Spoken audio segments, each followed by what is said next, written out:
What's up mga kababayan? News That Matters here. Dito sa video natin ngayon ay ating panoorin itong mga nagbabagang balita mga kababayan. Inulan nga ng pambabash itong si Congressman Barbers matapos itong pinahayag niya nakakasuhan niya di umano ang mga vloggers na sumisira sa Quadcom. Paano ba naman kasi mga kababayan pinabubuwag na ng taong bayan itong Quadcom sapagkat wala namang magandang dulot ang investigasyong ginagawa ng mga ito na tila'y pambubuli na lamang sa mga OVP officials ang kanilang ginagawa at puro paninira na lamang sa mga Duterte ang kanilang hina-highlight. Nawika nga ng taong bayan ang daming problema, suliranin na kinakaharap ng ating bansa, ngunit bakit itong mga Duterte ang pinupuntirya? Grabe talaga. Ni katungkulan nila bilang congressman at congresswoman napababayaan na. Pero bagong lahat mga kababayan, huwag niyo po sa nakalimutan mag-like at subscribe para updated ka sa mga uploads ko araw-araw. At yun na nga mga kababayan, kung kaya naman hindi maiwasang butatain itong si Congressman Barbers at sabihin na noong panahon ni Tatay Digong kulang na lamang dilaan ang puwet nitong si PRRD. Ngunit ngayon nagiba ang timbre at tila'y naging straw na dahil sa magaling na itong sumipsip sa magpinsan na bangag na sina Tamba Bongit.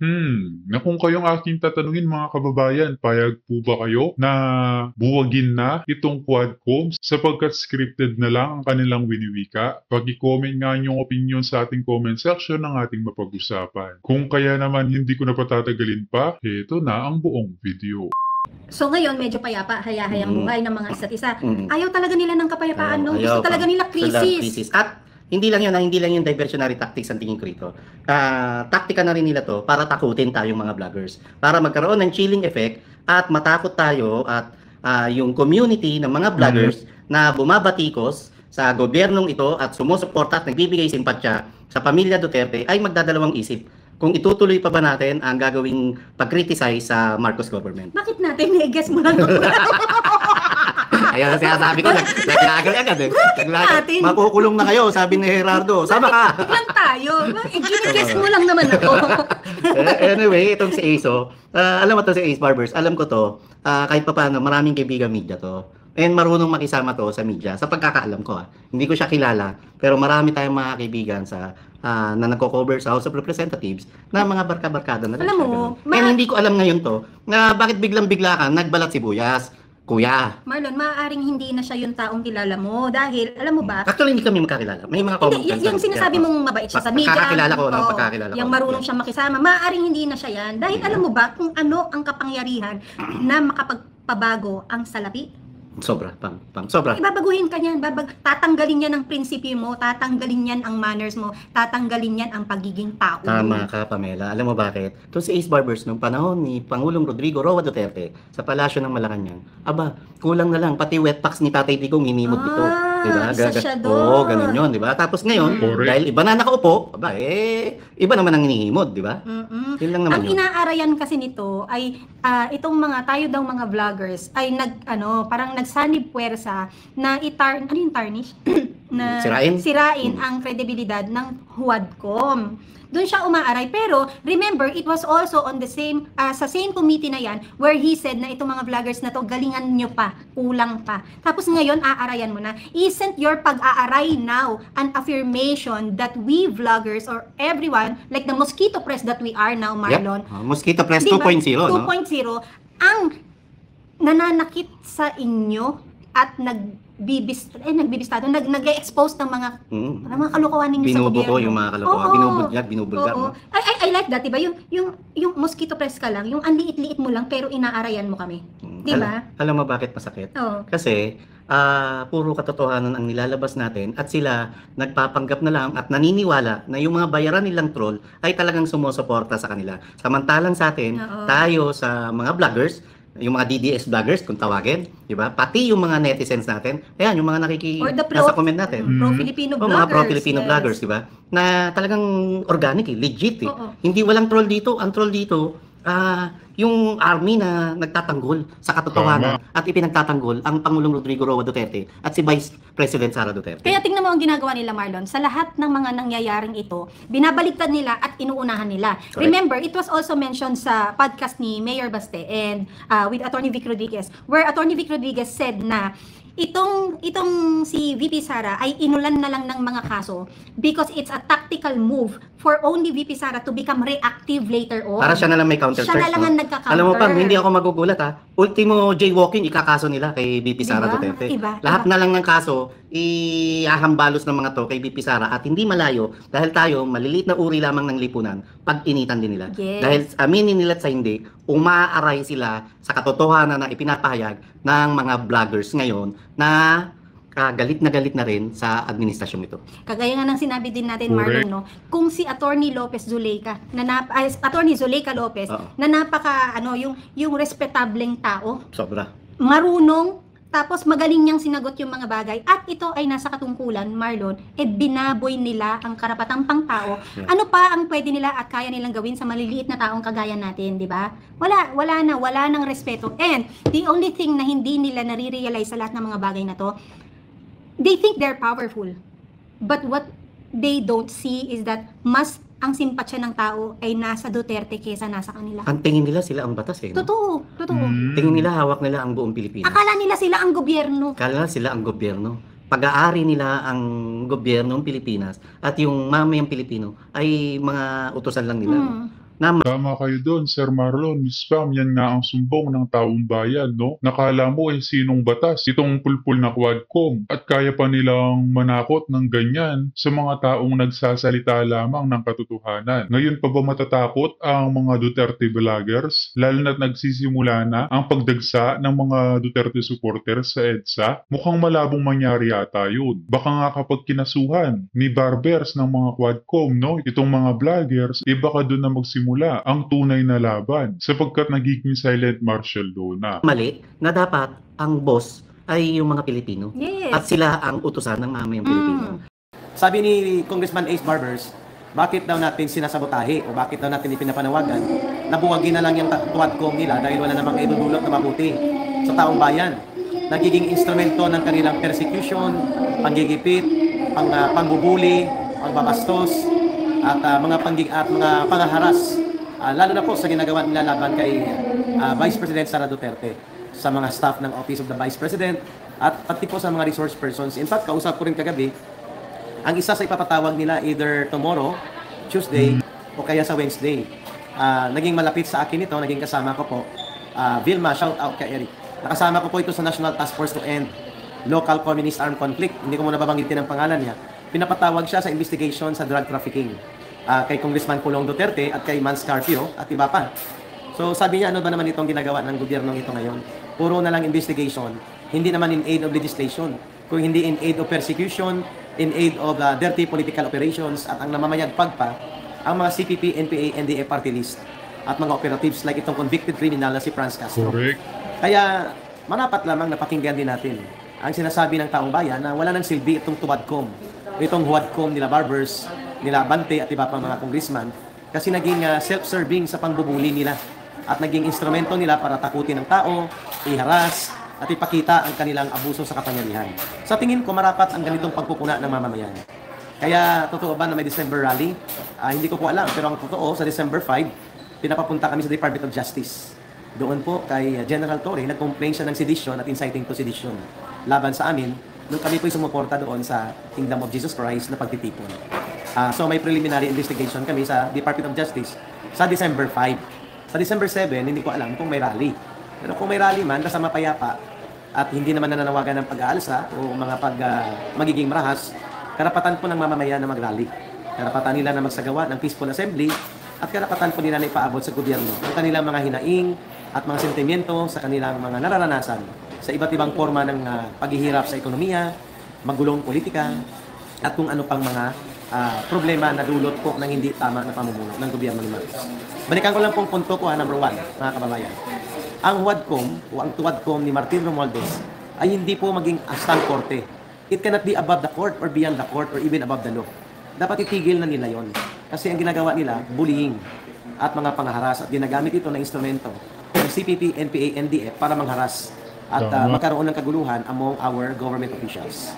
Number 2, malinaw po na ang Huadcom, Tuwadcom na yan, at hayaan mo na po yung mga puro ngak-ngak, kasi po hindi naka-open po itong ating cellphone, hayaan nyo po yung mga bashers, wag nyo na pong patulan, bayad yan Yan ang trabaho nila pag mag-live si Ka Eric o mga kagaya ko, manggastos. Hayaan na po yan. At ibigay mo na po ang hilig niya kung ano man ang kanyang mga sinasabi. So ngayon po, ang EDSA ay hindi na po napakalaki ang crowd. Subalit, nakikita natin mayroon pa rin pumupunta. At mayroon pa rin pong nagtitipon-tipon at nananawagan na dinggin o bigyang pansin ni Mr. Marcos ang mga panawagan na magkaroon ng totoong investigasyon sa korupsyon, magkaroon ng totoong investigasyon sa naganap na mga malalaking pundong nawala at kung ano-ano pang mga hindi may paliwanag na mga naganap na mga malalaking pundong hindi nakikita at nararamdaman ng taong bayan. Yan po ang dahilan kung bakit may mga nagtitipon-tipon sa EDSA. Isa yan sa mga dahilan. Halimbawa, ang gold reserve po ng ating bansa na mga 25 tons ay ibinenta po nila. At dahil dyan, ay hindi ko po yung kilala si Placido. Sino po yung si Placido? Hindi ko po alam kung ano po ang kanyang agenda. Basta ako, dito tayo sa taong bayan. Hayaan nyo na po kung ano pong agenda nila. Kung gusto nila magbida doon, hindi pabidahin na po ninyo. Okay? Hindi ko pa alam kung sino nag-away-away. Hindi ko rin po updated kung sino yung mga kakaroon doon ng mga pagsiga-sigaan. Hayaan nyo na po, dito tayo sa analysis. Nagtitipon-tipon natin sa salita ang mga tao sapagkat gusto nila maliwanagan kung ano po ang kinahinatnan ng 129 billion pesos na worth ng gold reserve na ibinenta po ng Marcos administration, 25 tons. So, hindi natin alam saan napunta ang 129 billion pesos. Bakit palihim na itinago lamang ang pagbebenta ng gold reserve ng mga 129 billion pesos at 25 tons ito. Yan pong totoong issue. Hindi natin problema yan si Placido Domingo o si Placido Tasio kung sino man yan. Hayaan niyo po siya. Pangalawa, saan po napunta ang tinatawag na Maharlika Fund? Ano po ang pinagkagamitan nito? Kasi mga pundo ito galing sa SSS, GSIS, Land Bank of the Philippines, saka DBP. Ito po ang hinahanap ng taong bayan. Ano pong nangyari sa 500 billion pesos na Maharlika Fund? Public funds po ito mga kababayan na hindi may paliwanag ni Ginoong Marcos. Pangatlo, yung PhilHealth Fund na dapat ay magpalawak at magparami ng mga miyembro na benepisya. Naisip ko mga kababayan na ang daming issue, no, ang daming problema na dapat solusyonan ng gobyernong ito. Ngunit bakit hina-highlight nila itong Quadcom, no? Itong paninira sa mga Duterte. Panigurado may order sa taas yan na mag-create ng drama sa mga Duterte nang matabunan ang mga problema at suliranin na kinakaharap ng ating bansa. Bakit po hindi nagkakaroon ng totoong pag-explain sa taong bayan? Bakit kinuha nila ang almost 60 billion sa out of 89 billion na pondo ng PhilHealth na dapat sana ipalawakin at padamihin pa ang beneficiaries na mahihirap na pamilya? At ang pang-apat na issue, bakit hindi po iniimbestigahan ito ng gobyerno, lalo na sa Senado, sa Senate Law Ribbon Committee, o kaya dyan sa House of Representatives, ang 1.3 trillion pesos na worth ng flood control project sa 2023 and 2024 na budget? Saan po napunta ito? 80% ayon kay Senator Ping Lacson ng mga proyektong ito na flood control, kinontrata din ng mga kongresista. Sila din po nakinabang, sila nag-allocate ng pondo. So anong nangyari sa 1.3 trillion pesos na pondo sa flood control? Yan po hindi iniimbestigahan ng Tuwadcom o ng Huwadcom ni Martin Romualdez. Ang panglima po, saan po napunta ang mahigit 27 billion na itinago daw na pondong ayuda at secret fund ni Martin Romualdez sa loob ng DSWD. Ano po ang pinagkagamitan nito? At nasaan ito? Anong status nito ngayon? Kasi Disyembre na po, mga kababayan. Hindi na po natin alam kung ano po ang pinatunguhan ng bilyon-bilyon o trilyon ng mga pondong ito. Again, huwag niyo pong pansinin, ulitin ni Ka Eric, kung sino-sino yung nag-aaway-away dyan sa EDSA, sino nagmamagaling dyan, at sino nagbibidabidahan, hayaan niyo po dito tayo sa issue. Ano ang issue? Ano po ang problema? At ano po ang dapat magiging paninindigan ng mamamayang Pilipino? Huwag po tayong magbumon o mabulid doon sa mga iilang mga tao na gustong magbida dyan sa EDSA o ano pa mang mga pagtitipon. Hindi po ito para sa kanila. Ang pagsasalita sa EDSA, ang pagsasalita at patindig ng taong bayan, yan po ay para sa mamamayan. Regardless kung sino ang mga nagbibida-bidahan dyan. So dito tayo mag-focus sa real issue ng mamamayan. Okay? So hindi po makita ngayon itong 27 billion mahigit na pondo na inilagak nila Martin Romualdez sa DSWD. At hindi ma-explain bakit mayroon siyang 27 billion pesos na pondo na siya lang ang pwedeng maka-access, siya lang ang pwedeng mag-disburse, siya lang pwedeng gumamit. These are sensitive and real issues. Thank you po sa mga nanonood at nakikipagsubaybay kay Ka Eric. Merong nagsabi dito speaker of the devil. Tama po, kung pansinin ng mga nag-aaway-away, they are not important. Ang importante dito, anong issue, Ano po ang dapat maging panindigan ng mamamayan at bakit tayo dapat magpatuloy sa pagsasalita at paghahayag. Hindi ko nga alam kung sino mga nag-away-away, hayaan nyo na po dyan. Dito tayo sa issue. So, 4 na issue yun ang hindi masagot-sagot ni Mr. Marcos Jr. at ni Martin Romualdez. Kung kaya, nagkakaroon po dyan ng malaking pagtanong ang mamamayan at pagpupuna. Regardless kung malaki o hindi ang bilang ng mga nagpupuntahan sa EDSA, the message there is people are trying to seek for answers. They are looking for a government that is accountable and transparent to the people. Kasi pondo po ito ng mamamayan, pera ito ng taong bayan. Bakit may access at solo, exclusive kay Martin Romualdez, ang pag-disburse at paggamit at pag-utilize itong mga pondo na umaabot sa 27 billion na ngayon ay nabubulgar na itinago, inilagak sa DSWD. So ano po ang ating panawagan dyan? Kasi may nagtatanong dito, may balak daw mag-rally ang mga BBM supporters sa EDSA. Wala namang makakapigil sa kanila. Ang main question, para saan? Bakit ka magtitipon-tipon? Bakit ang taong bayan magtitipon-tipon? Bakit ang mamamayan ay magsasalita? Ano po ang layunin? Ano ang direksyon? Para kanino? Para saan? So kung magtitipon-tipon sila para ipanatili na hindi sasagutin ni Mr. Marcos ang problema sa monumental corruption at hindi niya mapipigilan ang kanyang pinsan na si Martin Romualdez at mga alituris nito para waldasin at gamitin ang pondo ng bayan sa kanilang maruming laro sa politika. Sino yung ayan, may nagpapakulay. So, ayan na po mga kababayan, marami na pong nagpapakulay, marami na pong nagsasalita. So, tuloy-tuloy lang po tayo mga kababayan sa ating analysis. Pangalawang punto po, ang pagrarally o sino man ang nagtitipon-tipon ng mga tao, yan po ay para sa pagpapahayag ng isang totoo at sinsirong mga layunin upang may paliwanag ng mamamayan ang kanilang saloobin. Ang tawag po dyan, peaceful assembly for the redress of grievances ng taong bayan. So, hindi pwedeng ibaliwala yan. So, mayroon pong tinatawag na paid special political mobilization para ipakita na may sumusuporta din sa administrasyon. Natural po na ginagawa yan. Pero ang tanong, para kanino? Para saan at para sa ano? Okay. So, mga kababayan, after ng ating live nito, i-control natin yung ating mga chat group kasi meron na mga asong ulol na pinakawalan. And Pam, binanggit mo yung kay Atty. Laika Lopez. Ang masaklap to, alam mo, sa mga pamilya. And so, kina Ma'am Acosta. Yeah. Di ba? Lahat na lang ng mga resource person, may mga pamilya po yan. Walang iniwan to sa paulit-ulit naming sinasabi nun sa mga PNP officials, PNP colonels, full colonels, and PNP generals na pinag-resign ni Ben Arabalos dahil di umano ay sangkot sila sa sindikato ng ipinagbabawal na G. Tapos, matapos yung resignation, wala nang conclusion. O ano na ang ending ng istorya?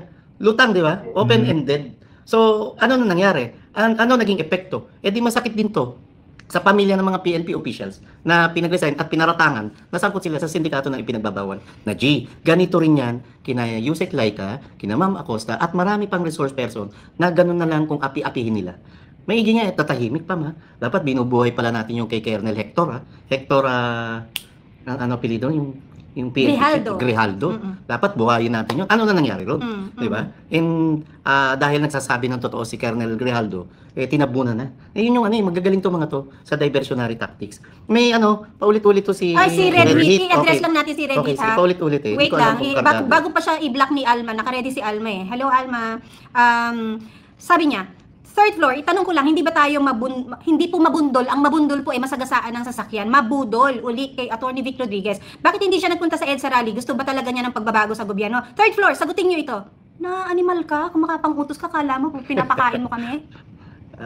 Sagutin mo na, Pam. Alam niyo bang nag-vlog ang accidental vlogger ng Maisog na si Placido Pilosopo? Red Heat, doon ka pumunta, pero kung hindi pa rin maatim ng galanggam mong utak ang kanyang mga paliwanag, hindi na namin problema kung bobo ka. Walang sagot sa pagiging bobo. At saka bakit nakafocus kayo kay Atty. Vic ang hinahanap nyo sa EDSA? Yeah. Sino-sino pa bang malalaking personalidad na malalapit kay Pangulong Rodrigo Roa Duterte ang dapat nasa EDSA rin? Puso mo. Hindi. Puso. Di ba? Mayroon sa basta tila ko. Buti na lang ang puso ko masaya. Hindi, happy rin ako. Alam mo tayo. Happy lang. Hindi, wag ganon. Medyo... Ang gigigil, kuhan-kuhan niyo ako ha. Kuhan niyo yung galit ko. Gigigil ako sa inyo. Dapat ganyan natin pinapatula. Kasi, hindi lang naman si Atty. Vic personality. Kung busy yung tao Alam mo ba yung Guardians? Uy, thank you sa United Guardians sa sa Calamba, Laguna. Happy anniversary sa inyo, Happy mga po. kuya. And nagkita, pinuntahan tayo rin sa Liwasan Bonifacio dahil ini-invite nila si Attorney Vic. And dahil lang para lang nagpalabas ng video message si Attorney Vic at nilabas naman nila. Tuwang-tuwa na sila eh. And happy anniversary sa Happy mga kuya anniversary. sa Gardens. Marlon, kailan ka huling may sinabihan ng happy anniversary? Happy anniversary. Alin, yung sa Facebook, nag-ano happy anniversary. Pamela, parang baliktad yung tanong. Dapat ako nagtatanong niyan, Pamela. Back to you, Pamela to. Back to you, Pamela. Eh, paano kung wala pang 1 year? Eh, di mansari. Pamela, back to you to. Back to you, Pamela. Dapat hindi ako nagtatanong nang babalik pala sa akin. Kailan ka huling nagsalita ng happy Hindi ko alam anniversary? 15 years ago. Ay, sorry. Oo nga. Sabi ni Congressman Ace Barbers ay hindi dapat daw hindi magpasakop sa kanila, baka madamay pa siya sa kayabangan. Hayaan nyo na po sila. Dito kayo kay Eric. Hayaan nyo po yung mga pataasan ng kanilang kahambugan, kung sino man yon. Dito tayo sa pagbibigay ng kaliwanagan sa mamamayan. Ayos? Hayaan nyo po yung mga maliliit na bagay na hindi naman nakakapagbigay ng pagpapatatag at paglilinaw sa tamang direksyon ng pagkakaisa ng mamamayang Pilipino. We're already 444 live. I-share nyo po na nagbigla ang live si Ka Eric. Naka-block po na. Kaya na-block. Good morning, Sir Eric Celis. God bless. April D, lalo na po silang maglalakas loob. Good morning, Ka Eric, watching here in Hong Kong. From Kuwait, God bless you. Yola. O yun, Judith. Tuloy-tuloy pa rin ba ang EDSA? Sabi ko nga, ang taong bayan po ang magdedesisyon kung magtuloy-tuloy yan. Hindi naman po, bagamat hindi na nawagan si Pangulong Duterte. At yun na nga no mga kababayan, narinig natin itong mga nagbabagang balita sa oras na ito. As always mga kababayan, kita na lang ulit tayo sa ating next vlog. Huwag niyo po sana kalimutan mag-like at subscribe para updated ka sa mga uploads ko araw-araw. Marami po salamat mga kababayan, ingat and God bless.